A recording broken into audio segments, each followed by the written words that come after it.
No telão do Plantão Coronavírus, vem com a gente hoje ao vivo o doutor infectologista Luiz Escada. Doutor, obrigado pela presença aqui, para a gente poder esclarecer mais um montão de dúvidas que estão chegando inclusive online. O QR Code continua no cantinho da tela, é só apontar a câmera do celular que você automaticamente é direcionado para o portal. Doutor, nesse momento, medidas básicas de higiene são básicas, mas são fundamentais. A gente tem que adotar essas medidas de higiene todo dia. Agora você reforça mais ainda, porque é uma oportunidade de mostrar às pessoas como essas coisas acontecem, né? Chega um vírus, não se disseminou corretamente mundo afora, né? Não foi contido adequadamente, digamos assim, e está na presença no território nacional. Santa Catarina tem poucos casos, a gente não percebe ainda uma disseminação desse vírus catarinense a catarinense, digamos assim, e eu acho que, como você falou, tanto o governo quanto a Grande Florianópolis estão adotando medidas assim, de contenção. Tem que ser feito isso agora. As crianças não estão de férias, né? As crianças foram encaminhadas para casa, não é para pegar a criança e levar no shopping fazer compra, não é isso. É para ficar em casa. Porque se você circula as pessoas e o vírus passa de pessoa a pessoa, as pessoas vão se infectar e por aí vai. Então, é medida de segurar a coisa agora, para você ter menos casos. E, na verdade, essa curva que se fala tanto, qual é o grande problema disso? Muitas pessoas adoecendo de forma grave, um grupo de pessoas, na verdade, que a gente sabe que tem essa possibilidade, o sistema de saúde não consegue captar isso. Então, é o momento de parar, pensar, a galinha não vai deixar de botar ovo, a vaquinha não vai de pastar, então não adianta ir correndo no supermercado, fazer estoque de comida, porque os alimentos vão chegar. Então, é o momento das pessoas olharem, o que é que eu estou fazendo? Eu estou me aglomerando de novo para fazer compra, então eu estou indo contra tudo aquilo que está sendo orientado, né? A decisão absolutamente preventiva, não só dos municípios da região, mas como do nosso estado, o senhor então afirma que foi uma decisão extremamente acertada no momento que está tudo controlado. Né? Por enquanto a gente não está tendo disseminação do vírus no estado, a gente espera que isso não aconteça, mas é muito difícil, porque é um vírus de transmissão aérea. Santa Catarina é uma área que a gente tem uma distribuição da população mais homogênea, isso é muito favorável para o estado de Santa Catarina. É diferente de São Paulo, é diferentíssimo da Itália. É diferente do Rio de Janeiro, que tem uma cidade... A menor quantidade de pessoas por metro quadrado. Isso ajuda muito, né? É muito difícil em São Paulo, que é uma cidade com 12 milhões de habitantes, você conseguir controlar a disseminação de um vírus desse, que é transmissão aérea, né? Já é difícil quando existe um mosquito, no caso da dengue, imagine pessoa a pessoa. Então, Santa Catarina a gente tem essa vantagem. Então, eu acho que o exemplo está sendo dado. Age precocemente para você retardar ao máximo essa curva de crescimento e, quem sabe, o vírus não circula por aqui tão facilmente. Então, a gente vai ter o sistema de saúde capacitado para isso. Mas isso é o que foi falado. Tem um 0800, tem um 136, liga.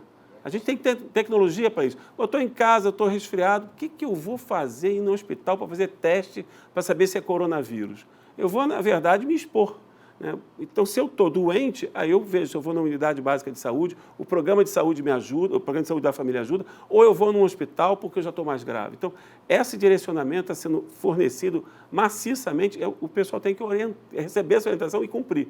Mas eu volto a afirmar, de nada vale você fazer as pessoas irem para casa, fazer o comércio baixar, garantir a chegada de alimentos, se as pessoas estão se entupindo dentro de supermercados agora, porque vai acabar o mundo, não vai.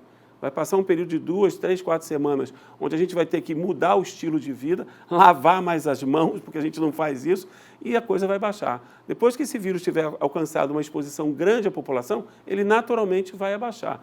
A não ser que a gente tenha um remédio para ele, que a gente não tem ainda, ou uma vacina, que a gente não tem. Daí você consegue mudar a curva de crescimento. Não só no mundo, mas pesquisadores brasileiros já têm trabalhado intensamente em relação a isso dentro de laboratórios. Exato. Vamos ver aqui algumas perguntas que estão chegando, doutor. O Vitor de Biguaçu diz assim: os pets têm risco de contaminação? Não tem. O coronavírus circula entre os cachorrinhos, mas é outro coronavírus.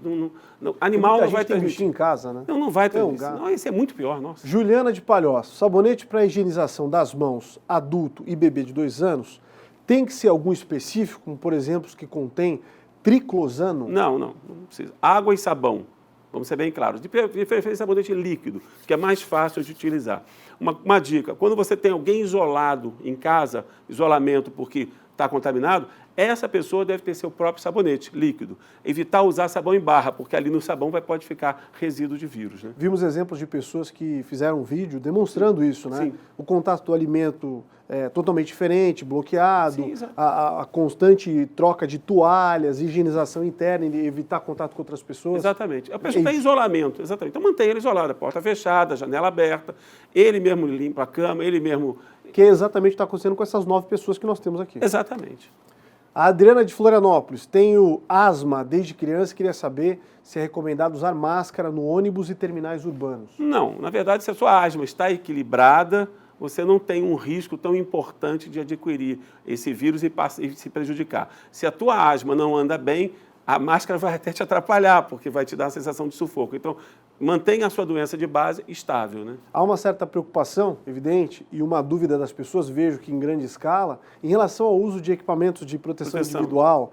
Ela é necessária apenas em caso extremo de falta ou de profissionais da saúde que lidam com isso.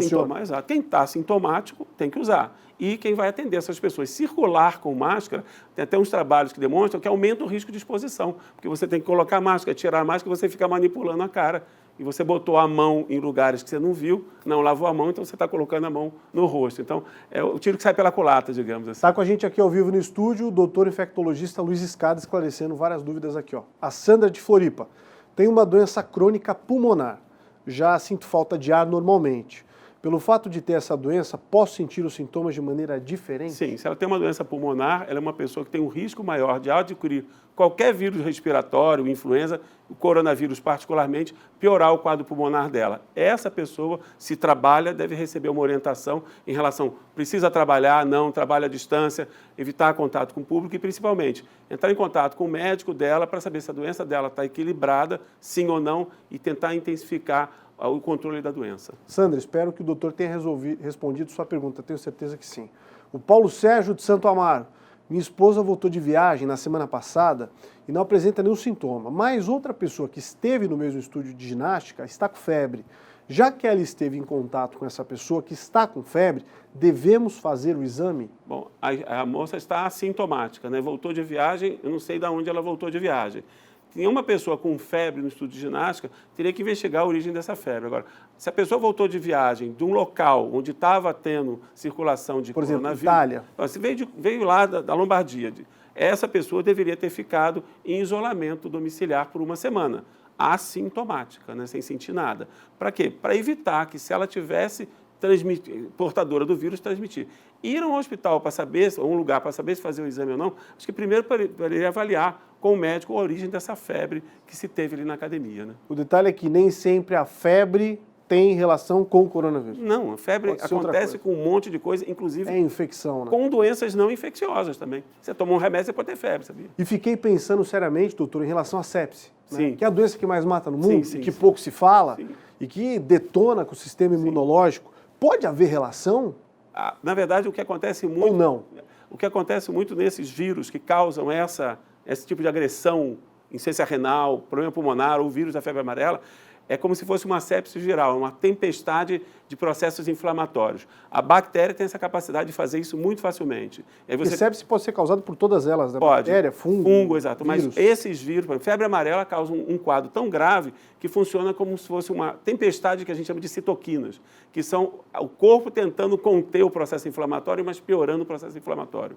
Conversava com o doutor há pouco sobre o meu caso particular, me tranquilizou, também estou seguindo absolutamente as orientações por conta do Benício, que é pequenininho, que vira e mexe tem um problema respiratório por conta do pulmão que não é 100%, ano passado ficou 2 vezes na UTI, é preciso levar isso em conta, mas estamos seguindo as orientações para todo mundo poder, evidentemente, manter a calma. Daqui a pouquinho a gente volta a conversar mais aqui, doutor. Obrigado pelos esclarecimentos.